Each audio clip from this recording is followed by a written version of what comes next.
Hi, I'm Ashley McElwain, licensed marriage and family therapist and founder and CEO of Foundation Restoration. Welcome to Foundation Restoration's Real Talk podcast, where you'll find real people discussing real issues while offering real help at the intersection of clinical expertise and a biblical perspective. We're so glad you've joined us. Welcome, friends, to this episode of the Real Talk podcast. So excited, grateful that you're here. Looking forward to spending a little bit of time together. It's crazy. I don't know about where you're located, but it is hot. We've had some really warm, humid, muggy days. Summer is here. In fact, summer's halfway done, and that is so crazy. My son Grayson will be going into kindergarten middle of August, and I just can't believe that on multiple levels. But I hope you guys are having a great summer. Again, it's hard to believe that it is halfway through July, but hopefully you all have had a wonderful summer. You're enjoying it, making the most of it, and getting prepared for summer. I know, or listen to me, getting prepared for school. I know some people are starting school. I mentioned it, I think, in a previous podcast, but here in North Carolina, at least in Raleigh, there's a lot of year-round schools, and so I know several kiddos that have already started, which is just crazy to think about, but hope you all have been enjoying the summer, making the most of it, getting your watermelon and your strawberries and, pool time and vacations and all that fun stuff. It's again, it's been toasty here, so trying to keep cool. Um well, today's episode is one that will hopefully make you chuckle or at least smile. I thought that we would do something that's a little bit lighter. And so I'm kicking off a little thing called dumb couple fights. And if you've been married longer than a second, you know that couples fight over dumb things, silly things, just ridiculous things. Every single couple fights. And, some issues are legit. Obviously, I know that as a marriage and family therapist, but we're highlighting the lighter side of things that we go to battle over and for because I love a good laugh. I love smiling and having a good time. And so I know we all have them. So let's laugh a little together about them. What do you say?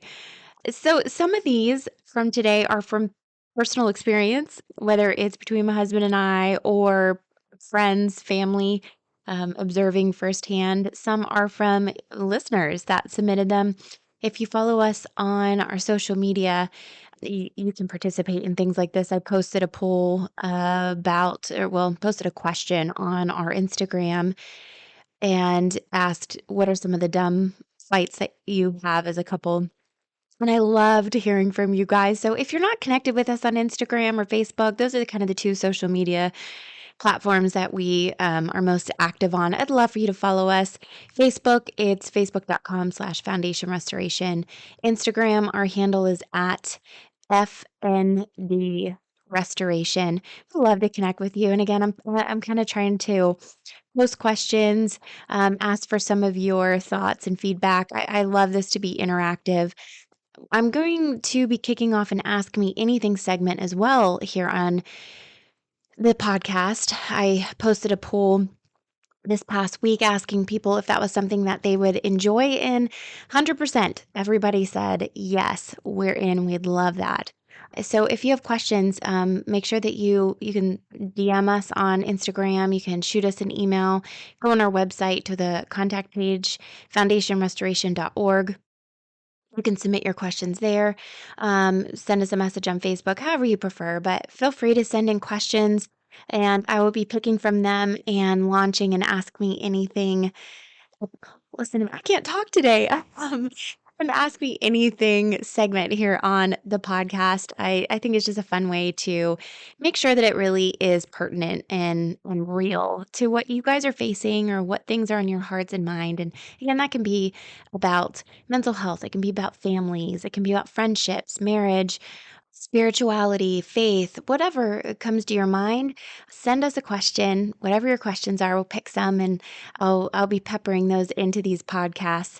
I'm really excited about that. I was glad that everybody was on board with that. So hopefully you guys will submit those questions. And again, make sure you're following us on Instagram and Facebook where we're most active so that you can be interacting because we want to hear from you. It's fun. It's fun to hear from you guys. So that's where I pulled some of these dumb fights from, where what people send in, and so I'm really excited about it. And so anyway, always fun to hear from you guys, and I'm really excited to laugh together at our silliness as couples, as men and women are. Just some of this is hysterical to me, and just gender differences. So without further ado, one of the first fights I think that everybody can relate to, and I think this is just a male female thing, is the toilet seat. I was very grateful to grow up in a home. My poor dad, he was outnumbered. I have 2 older sisters, so if 4 women, 1 man. My dad didn't stand a chance. He always had to put the toilet seat down. But my dad was very, very, very considerate and very thoughtful in that way. I have a very, he's a perfect girl dad. Like, my dad is just, very, very thoughtful in ways like that. But how many times have, us women said to men, "Put the toilet seat, you put it up, put it back down." I laugh because there I've heard this so many times, honestly, with couples, and I laugh. In a lot of I do workshops and seminars, although, that kind of had died down with COVID, but this was one of the jokes I like to tell of how the worst is when you first get married, and if your husband is not a toilet seat putter down person, and you're in the middle of the night and you're half lucid, right? Because you've just awakened, you have to use the restroom. You stumble in, you can't see, and you go to sit down only to find that the toilet seat is up and fall in. And I've actually heard many, many tales of that. So it doesn't go well. And I would encourage you men, just do the chivalrous thing, put the seat back down to its intended position. But the toilet seat up or down, that is a big couples silly fight that we hear about often. Now this one hits home for me. This next one, it hits home for me. And this was one that a lot of you had sent in and said was a similar argument that you have in your home, and that is how to stack the dishwasher. Oh my goodness. If you are type A neurotic, no, I'm not really neurotic. Well, my husband might argue argue that point, but there is an efficient way to stack the dishwasher and to make the most of the space in there. And also, it makes it easier when you're unstacking the dishwasher. When it's all done and it's clean and you're taking it all out, it makes it easier if it was all put in a very orderly fashion. My husband, I swear, it's like, how is it even possible to put dishes in such an unorganized, chaotic way? I mean, it literally looks like a wild animal stacked the dishwasher. But of course, he makes fun of me and says I'm like an engineer in how I put it all in there. And sometimes he just refuses to even put the dishes in there because I go in and rearrange them. As time went on, I must say I learned not to say anything. I would just secretly go in. I would just secretly go in and rearrange the whole entire thing, but I wouldn't say anything anymore because I didn't want to fight about it. But apparently, I am definitely not the only one who has this argument in my home that there is a way to stack the dishwasher. And so this is a very common fight. This very hits very home for me of stacking the dishwasher, how to do it right. So I'm definitely on the engineer efficient, maximize the space side of that equation. Another popular response, and I've seen this in my work as well, and this has come up. This actually has sometimes crossed over into not a dumb fight, but like a big fight and a big issue. But I think for the most part, we'd agree this is kind of a silly argument that we have is where to eat. So many times it's where do we eat? I don't know. I don't know. You pick. Oh, that doesn't sound good to me. Oh, well, then why don't you pick? Well, I don't have anywhere to suggest. Okay. So, and it's the back and forth. And then, of course, if you're like me, you get hangry. So then the argument can escalate. So here's a little pro tip, and this is what I recommend because, again, I've had several couples that this is like a real issue. It's ruined a lot of their date nights. As I say, you've got to have this conversation well before you are headed out the door. You got to know where you want to eat in advance. So that's the first rule is have this conversation when you're not hungry and have it well before the decision needs to be made. So maybe you text about it throughout the day or you email about it or the night before you make that decision. And then the other pro tip I always say is if you don't have a suggestion, you cannot veto somebody's. So unless you have something else to suggest, then you can't say, "No, we're not going there." And I've seen this a lot in women. I think we're, like, the worst at this. Like, "I don't know what I want to eat." And then the husband says, "Okay, fine, let's go get tacos." "I don't want tacos." And it's like, "Okay, so what do you want?" "Well, I don't know." And so I always say, "No, unless you have a suggestion, you cannot veto somebody else's suggestion." So, where to eat was a big winner in couples fights that are silly that we have often. What to eat?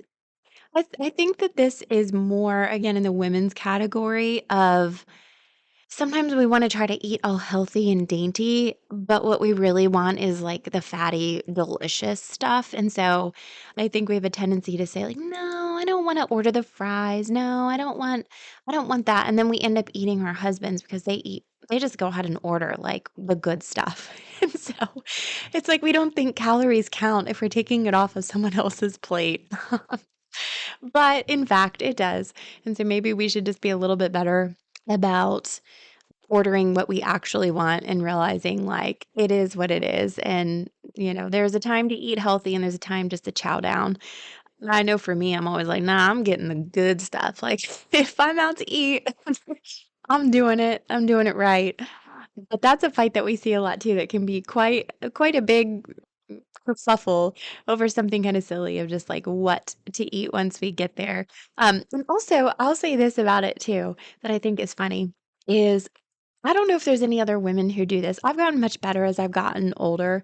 I feel like when I was younger and earlier in my marriage, I would I would kind of float what I was gonna eat. Like, I wanted some sort of validation that, like, my husband didn't think I was some fatty for joy, or that I wasn't some, like, heathen for what I was ordering.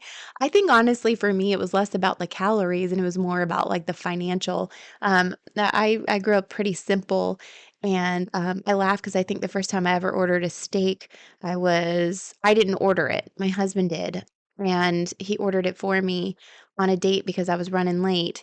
And gosh, I think I was 22. I was in my early 20s. So I was very, very frugal. I didn't like to be an expensive date, which I guess that's a topic for another day. But I think there's always a sense of like, is that okay if I order that? And I don't know, maybe I'm the only one who does that. Nobody else added that little footnote. But I think there was sometimes this like sense of I want to be validated in what I'm ordering, that like it's okay. And so there were times I was like, he would look at me like, order what you want. And I'm like, but is it okay? So, I don't know, that sometimes could get into a little, sticky situation because 'cause you're like, "I don't understand. I don't understand what you want from me." I'm like, "Just tell me it's okay that I'm ordering this." Okay, another silly couple argument that occurs, toothpaste. What do I mean about toothpaste?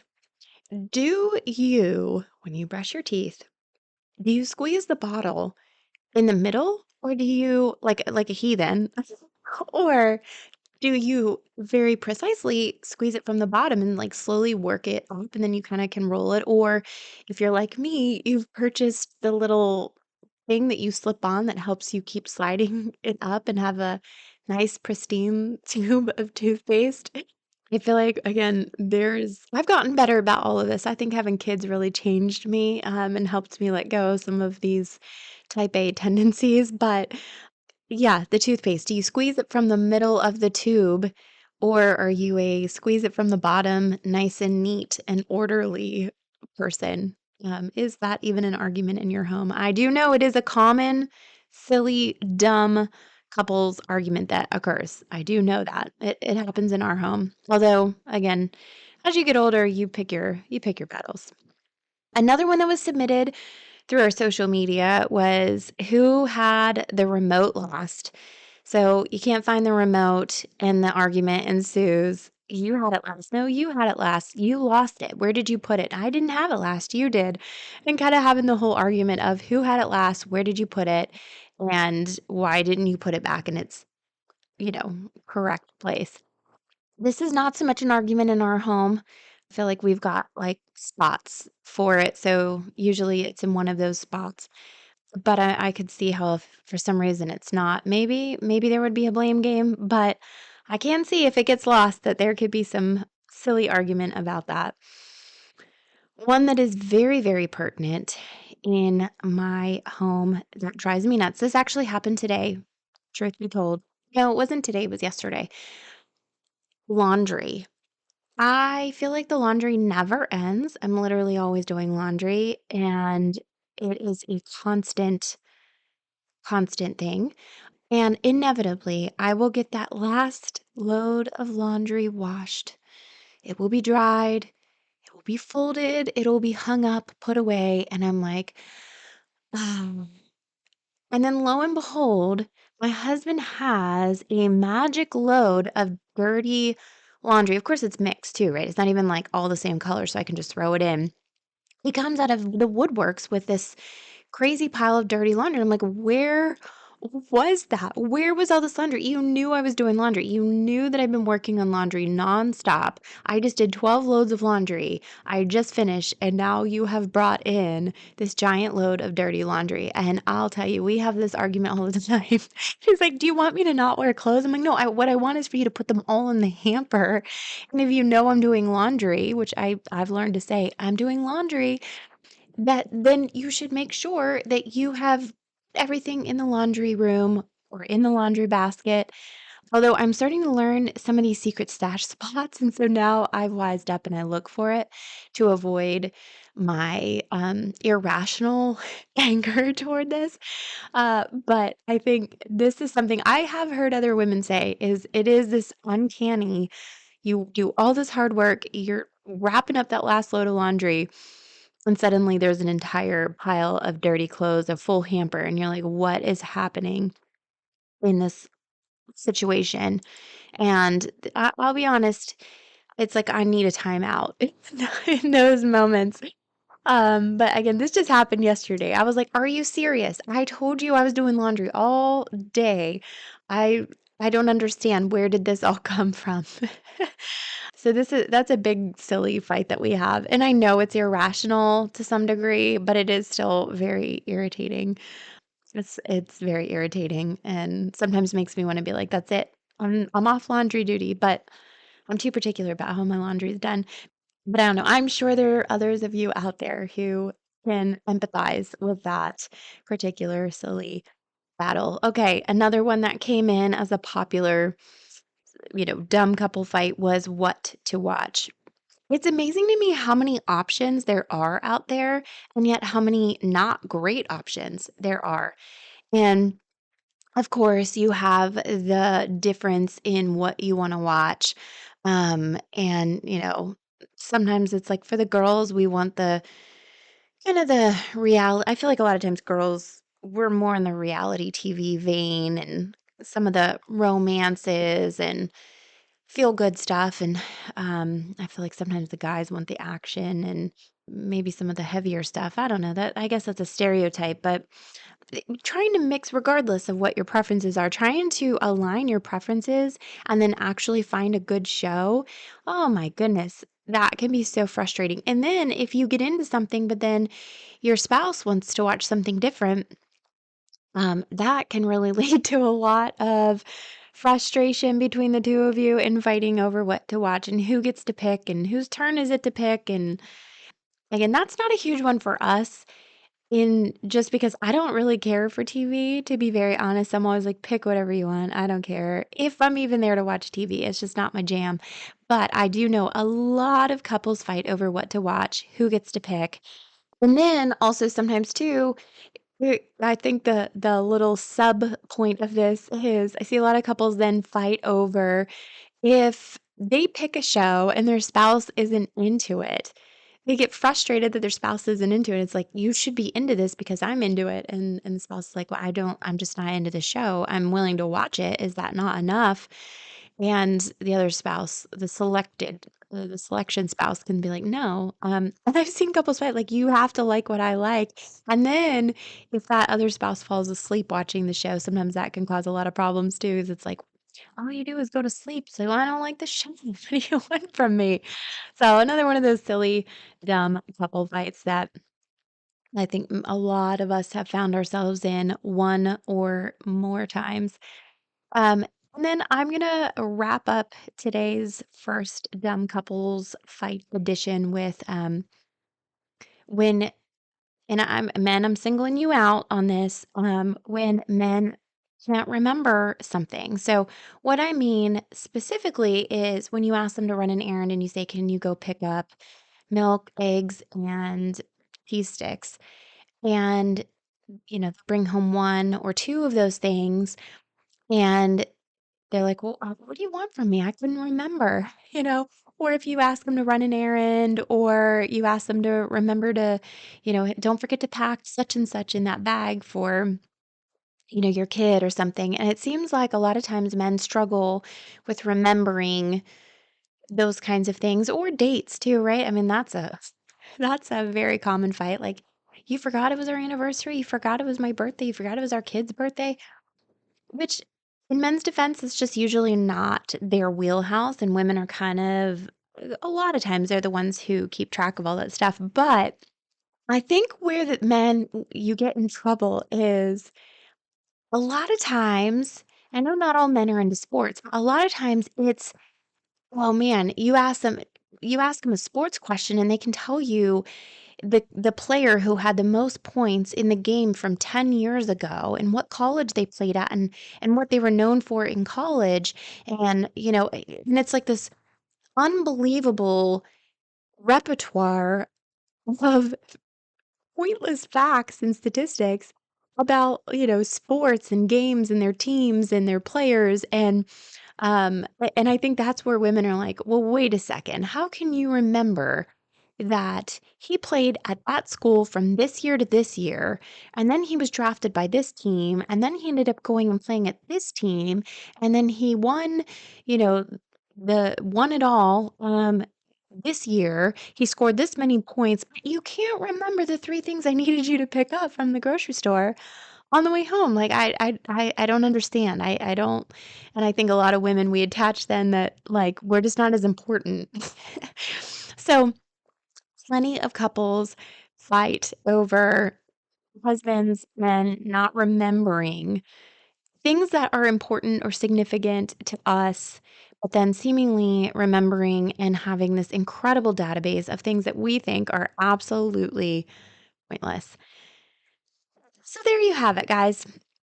Couples fight over a lot of things, but a lot of things are hysterically silly, dumb fights that in the grand scheme of things, they don't really matter. But we often can feel very strongly, about these things, and it can lead to these silly fights that, we have to take time and laugh about and chuckle and say, "Wow, I cannot believe that we're fighting over this." But, that's what life's about sometimes, right? Is we get caught up in some of our preferences and our expectations. But if we can't laugh at ourselves, then we're in real trouble. So I hope today, kicking off this little segment here about dumb couple fights makes you laugh, makes you smile, makes you remember that sometimes you just have to do that. You have to take time to laugh and be silly and realize that you also sometimes just need to relent and realize it doesn't matter. This is not this is not a thing. And sometimes it can be a matter of simple little strategies too to avoid these fights. But I hope you've enjoyed this little segment. I hope it's made you laugh. I hope it's made you smile. I'm curious if any of these resonate with you, if these are fights that you have in your home or not. And feel free to submit your own little fights. I mean, this is tip of the iceberg, and I hope that this is a segment that we can kind of continue to do. So please feel free, again, whether it's on our social media, make sure you're connected, following us on Facebook and Instagram and or shoot us an email, reach out to us through our contact page on our website. But love to hear your silly couple fights and who knows, maybe that'll get picked for our next episode of Dumb Couple Fights. Thanks so much for tuning in. I hope that it's made you laugh and I hope it's made you smile. And hopefully as you sign off, none of these couple fights come up anytime soon. But if you're like a lot of couples who shared these with us and myself, they probably will. And hopefully you can just smile to yourself, laugh, and move on. Well, friends, this concludes this episode of the Real Talk podcast. Thank you so much for joining us. We are so glad you did. Remember, you were handcrafted by God, are dearly loved, and greatly needed in this world. We look forward to seeing you back here next time.